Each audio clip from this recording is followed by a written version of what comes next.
Welcome back to the channel, friends. And if you're new here, hello, my name is Ree, and I'm a professional educator who's also a homeschooling mom. Now, I focus on homeschooling, education in general, and personal care topics. If you find this content enjoyable, please consider subscribing today and joining our Blissful Connections family. We'd really love to have you.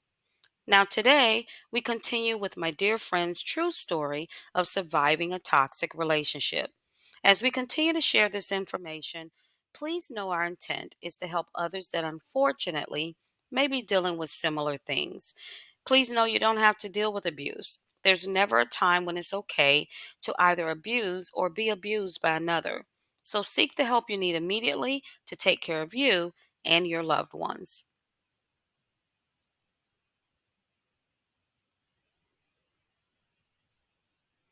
Dear Journal, today was like any other mundane day until it wasn't. I met someone, well, to be more precise, I crossed paths with a man who left an indelible mark on my mind. It's funny how a chance encounter can turn a routine day into something altogether different. It happened at the cafe downtown, about a block away from my office. I was lost in thought, sipping my latte when he walked in. Tall, with a commanding presence, he exuded an air of confidence that was impossible to ignore. His skin, a rich shade of ebony, seemed to glow in the warm afternoon sunlight that filtered through the windows. But it was his eyes that caught me off guard. Light brown, almost golden, they held a depth that seemed to draw me in, like I was being pulled into an ocean of unknown levels. As he ordered his coffee, our eyes met briefly, and in that moment, I felt a jolt of something unfamiliar course through me. Was it attraction, intrigue, or perhaps a mixture of both? Whatever it was, it left me feeling strangely unsettled yet undeniably intrigued. I couldn't help but steal glances at him as he sat at a nearby table, engrossed in a book. His light brown hair caught the light in such a way that it seemed to shimmer with its own inner glow. And those eyes, they seemed to follow me even when he wasn't looking directly at me. There was something about him, something magnetic yet elusive. It's hard to put into words, but it's as if he held some kind of power over me, a power that I just couldn't quite comprehend. I find myself thinking about him, replaying our brief interaction in my mind over and over again. Who is he? What is he like? And why do I feel this strange pull towards him? Perhaps it's just my imagination running wild, but there's a part of me that can't shake the feeling that our paths crossing was more than just mere coincidence. Only time will tell. But for now, I find myself captivated by the memory of those piercing light brown eyes and the mysterious man who possessed them. Yours in curiosity, Sarah. Dear Journal, 2 days have passed since I first laid eyes on him, and yet he continues to occupy my thoughts in a way I can't explain. It's like he's become a fixture in the back of my mind, his presence lingering like a ghost in the corners of my consciousness. I saw him again today, completely by chance.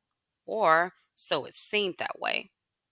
I was running errands downtown when I spotted him across the street, walking with purpose amidst the bustling crowd. His tall, commanding figure stood out among the sea of people, and once again, those light brown eyes seemed to find me effortlessly, as if they were drawn to me just as much as I was drawn to them. But this time, there was something different about him, something unsettling. As I watched him from afar, a chill ran down my spine, and I couldn't shake the feeling that there was more to him than met the eye. It's hard to put into words, but there was a darkness lurking behind those piercing eyes, a shadow that hinted at depths I couldn't fathom. And yet, despite the unease that stirred within me, I found myself unable to tear my gaze away. It wasn't until he disappeared into the crowd that I realized I was holding my breath, as if afraid that exhaling would make him vanish. But he was gone, leaving me with nothing but questions and a sense of unease that lingered long after he disappeared from sight. Who is he really? And why do I feel this strange mix of attraction and apprehension whenever he's near? It's like I'm caught in a web of intrigue, unable to break free from its tangled embrace. I know I should be cautious, that there's something about him that doesn't sit right with me. But despite my better judgment, I can't shake the feeling that our paths were meant to cross. For better or for worse.